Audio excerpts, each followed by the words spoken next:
ನಮಸ್ತೆ ಸ್ನೇಹಿತರೆ. ಕೇಳೋ ಮಾದೇವ ಮನ್ಸನ ಜೀವ, ನೀ ನುಡಿಸಿ ಹಾಡಾಕ ಡಮರು ಹಾಗ್ಯಾವ. ಯಾಕ ಶಿವಲಿಂಗ ನಡೆಸೂತಿ ಹಿಂಗ, ಏನೇನು ಇಲ್ಲಯ್ಯ ನಮ್ಮ ಕೈಯಾಗ. ಹೆಡವಿಸಿ ತಾಳ ಹುರುಳಿಸಿ ತಾಳ, ನಡೆಸಿದೆ ಬಾಳ. ಶಿವ ಶಿವ ಶಿವ ಶಿವ ಶಿವ ಶಿವ ಶಿವ ಶಿವ ಶಿವನೇ.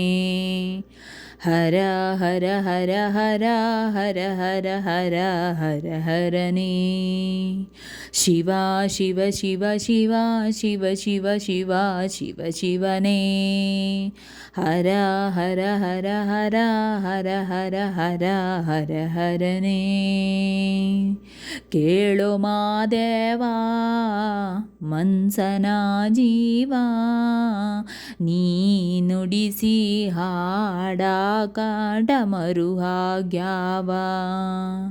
ನಾ ಹೂವು ಹಣ್ಣು ತಂದೆ, ಕಣ್ಣೀರು ನೀನು ತಂದೆ. ನಾನು ಅಳಲಿಲ್ಲೋ ತಂತಾನೆ ಬಂತಲ್ಲೋ, ನೀನು ನಗಬೋದಾ ನಾನಾಗಿ ಅಳಬೋದಾ.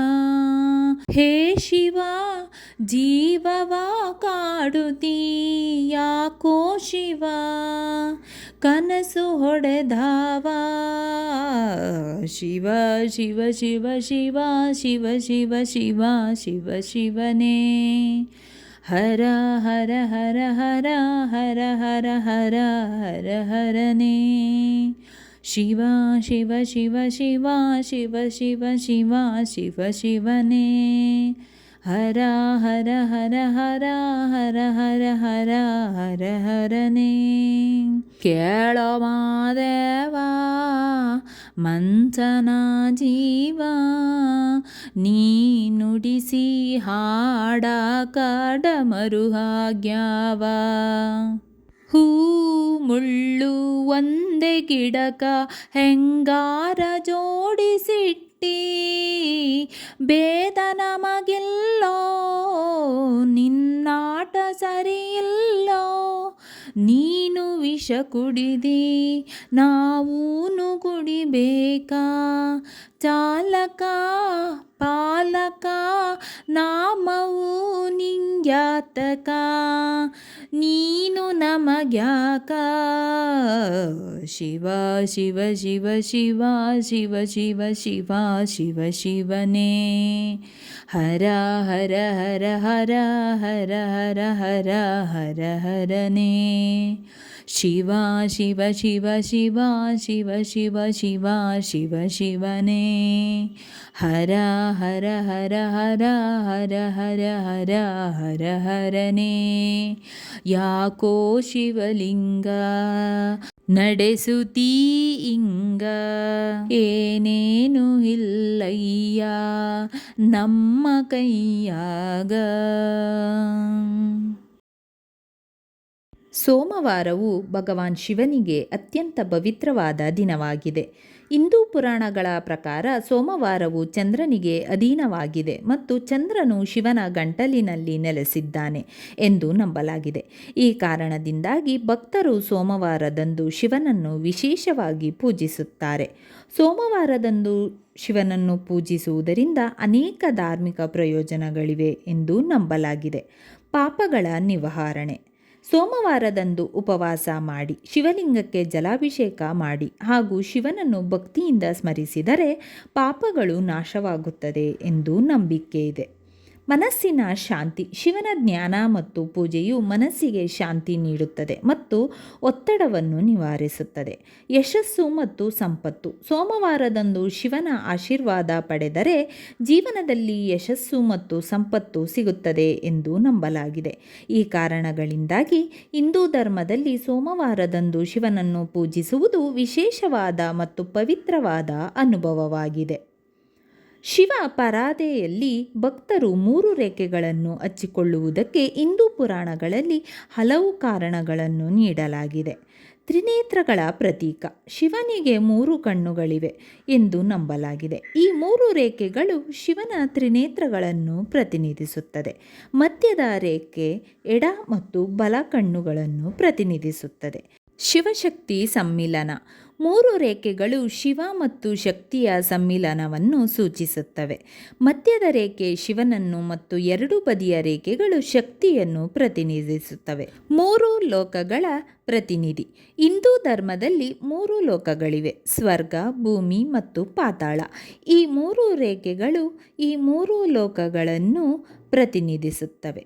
ತ್ರಿಕುಟ ಪರ್ವತ. ಶಿವನು ವಾಸಿಸುವ ಪವಿತ್ರವಾದ ತ್ರಿಕುಟ ಪರ್ವತವನ್ನು ಈ 3 ರೇಖೆಗಳು ಪ್ರತಿನಿಧಿಸುತ್ತವೆ. ಈ ಕಾರಣಗಳಿಂದಾಗಿ ಶಿವ ಪರಾದೆಯಲ್ಲಿ ಭಕ್ತರು ತಮ್ಮ ನೆತ್ತಿಯ ಮೇಲೆ 3 ರೇಖೆಗಳನ್ನು ಹಚ್ಚಿಕೊಳ್ಳುವುದು ಒಂದು ಪವಿತ್ರವಾದ ಮತ್ತು ಆಧ್ಯಾತ್ಮಿಕವಾದ ಅನುಭವವಾಗಿದೆ. ಭಗವಾನ್ ಶಿವನು ತನ್ನ ಕೈಯಲ್ಲಿ ತ್ರಿಶೂಲವನ್ನು ಹಿಡಿದಿರುವುದಕ್ಕೆ ಹಲವು ಆಧ್ಯಾತ್ಮಿಕ ಮತ್ತು ಧಾರ್ಮಿಕ ಕಾರಣಗಳಿವೆ. 3 ಗುಣಗಳ ಪ್ರತಿನಿಧಿ. ತ್ರಿಶೂಲವು ಸತ್ವ, ರಜಸ್ಸು ಮತ್ತು ತಮಸ್ಸು ಎಂಬ 3 ಗುಣಗಳನ್ನು ಪ್ರತಿನಿಧಿಸುತ್ತವೆ. ಈ 3 ಗುಣಗಳು ಪ್ರಕೃತಿಯ ಮೂಲಭೂತ ಅಂಶಗಳಾಗಿದ್ದು, ಈ ತ್ರಿಶೂಲವು ಈ 3 ಗುಣಗಳನ್ನು ಸಮತೋಲನಗೊಳಿಸುವ ಶಕ್ತಿಯನ್ನು ಹೊಂದಿದೆ ಎಂದು ನಂಬಲಾಗಿದೆ. ಅಜ್ಞಾನದ ನಾಶ. ತ್ರಿಶೂಲವು ಅಜ್ಞಾನವನ್ನು ನಾಶ ಮಾಡುವ ಶಕ್ತಿಯನ್ನು ಹೊಂದಿದೆ ಎಂದು ನಂಬಲಾಗಿದೆ. ಅಜ್ಞಾನವು ಮೋಕ್ಷದ ದಾರಿಯಲ್ಲಿ ಒಂದು ಪ್ರಮುಖ ಅಡಚಣೆಯಾಗಿದೆ. ತ್ರಿಶೂಲವು ಈ ಅಜ್ಞಾನವನ್ನು ಭೇದಿಸಿ ಜೀವನ ಮುಕ್ತಿಯ ದಾರಿಯನ್ನು ತೋರಿಸುತ್ತದೆ. ಸೃಷ್ಟಿ, ಸ್ಥಿತಿ ಮತ್ತು ಲಯ. ತ್ರಿಶೂಲವು ಸೃಷ್ಟಿ, ಸ್ಥಿತಿ ಮತ್ತು ಲಯ ಎಂಬ 3 ಕ್ರಿಯೆಯನ್ನು ಪ್ರತಿನಿಧಿಸುತ್ತದೆ. ಈ 3 ಕ್ರಿಯೆಗಳು ಬ್ರಹ್ಮಾಂಡದ ಚಕ್ರವನ್ನು ನಿರ್ಧರಿಸುತ್ತವೆ. ತ್ರಿಶೂಲವು ಈ ಚಕ್ರವನ್ನು ನಿಯಂತ್ರಿಸುವ ಶಕ್ತಿಯನ್ನು ಹೊಂದಿದೆ ಎಂದು ನಂಬಲಾಗಿದೆ. ಶಕ್ತಿ ಮತ್ತು ಧೈರ್ಯ. ತ್ರಿಶೂಲವು ಶಕ್ತಿ ಮತ್ತು ಧೈರ್ಯದ ಪ್ರತೀಕವಾಗಿದೆ. ಶಿವನು ತ್ರಿಶೂಲವನ್ನು ಹಿಡಿದಿರುವುದು ಅವನ ಅಪಾರವಾದ ಶಕ್ತಿ ಮತ್ತು ಧೈರ್ಯವನ್ನು ಸೂಚಿಸುತ್ತದೆ. ಈ ಕಾರಣಗಳಿಂದಾಗಿ ತ್ರಿಶೂಲವು ಶಿವನ ಪ್ರಮುಖವಾದ ಆಯುಧವಾಗಿದೆ ಮತ್ತು ಅವನ ಅಧಿಕಾರ ಮತ್ತು ಶಕ್ತಿಯನ್ನು ಪ್ರತಿನಿಧಿಸುತ್ತದೆ. ಸೃಷ್ಟಿಯ ಆರಂಭ. ಹಿಂದೂ ಧರ್ಮದ ಪ್ರಕಾರ ಬ್ರಹ್ಮಾಂಡದ ಸೃಷ್ಟಿಯು ಶಿವಲಿಂಗದಿಂದ ಆರಂಭವಾಯಿತು. ಶಿವಲಿಂಗವು ಸೃಷ್ಟಿಯ ಆರಂಭ ಮತ್ತು ಅಂತ್ಯವನ್ನು ಸೂಚಿಸುತ್ತದೆ. ಅನಂತ ಮತ್ತು ಅದ್ವಿತೀಯ. ಶಿವಲಿಂಗವು ಅನಂತ ಮತ್ತು ಅದ್ವಿತೀಯವಾಗಿದೆ, ಅದಕ್ಕೆ ಆರಂಭ ಮತ್ತು ಅಂತ್ಯವಿಲ್ಲ. ಇದು ಶಿವನ ಅನಂತ ಮತ್ತು ಅದ್ವಿತೀಯ ಸ್ವರೂಪವನ್ನು ಪ್ರತಿನಿಧಿಸುತ್ತದೆ. ಪ್ರಕೃತಿಯ ಸಂಕೇತ. ಶಿವಲಿಂಗವು ಪುರುಷ ಮತ್ತು ಸ್ತ್ರೀ ತತ್ವಗಳ ಒಗ್ಗೂಡುವಿಕೆಯನ್ನು ಪ್ರತಿನಿಧಿಸುತ್ತದೆ. ಇದು ಪ್ರಕೃತಿಯ ಸೃಜನಶೀಲ ಶಕ್ತಿಯನ್ನು ಸಂಕೇತಿಸುತ್ತದೆ. ಜ್ಞಾನ ಮತ್ತು ಯೋಗ. ಶಿವಲಿಂಗದ ಮೇಲೆ ಧ್ಯಾನ ಮಾಡುವುದರಿಂದ ಮನಸ್ಸು ಶಾಂತವಾಗುತ್ತದೆ ಮತ್ತು ಆಧ್ಯಾತ್ಮಿಕ ಅರಿವು ಮೂಡುತ್ತದೆ ಎಂದು ನಂಬಲಾಗಿದೆ. ಇದು ಯೋಗ ಮತ್ತು ಜ್ಞಾನದ ಪ್ರತಿಕ್ರಿಯೆಯನ್ನು ಸಂಕೇತಿಸುತ್ತದೆ. ಸರಳತೆ ಮತ್ತು ಪರಿಶುದ್ಧತೆ. ಶಿವಲಿಂಗವು ಅತ್ಯಂತ ಸರಳವಾದ ರೂಪವಾಗಿದೆ. ಇದು ಸರಳತೆ, ಪರಿಶುದ್ಧತೆ ಮತ್ತು ನಿಸ್ವಾರ್ಥತೆಯನ್ನು ಸಂಕೇತಿಸುತ್ತದೆ. ಈ ಕಾರಣಗಳಿಂದಾಗಿ ಶಿವನು ಶಿವಲಿಂಗದ ರೂಪದಲ್ಲಿ ಅವತರಿಸಿದನೆಂದು ಹೇಳಲಾಗುತ್ತದೆ. ಸ್ನೇಹಿತರೆ, ಈ ವಿಡಿಯೋ ಇಷ್ಟವಾದಲ್ಲಿ ಲೈಕ್, ಶೇರ್ ಅಂಡ್ ಕಮೆಂಟ್ ಮಾಡಿ. ಮುಂದಿನ ವಿಡಿಯೋಸ್ಗಳಿಗಾಗಿ ಚಾನಲ್ ಅನ್ನು ಸಬ್ಸ್ಕ್ರೈಬ್ ಮಾಡಿ. ಧನ್ಯವಾದಗಳು.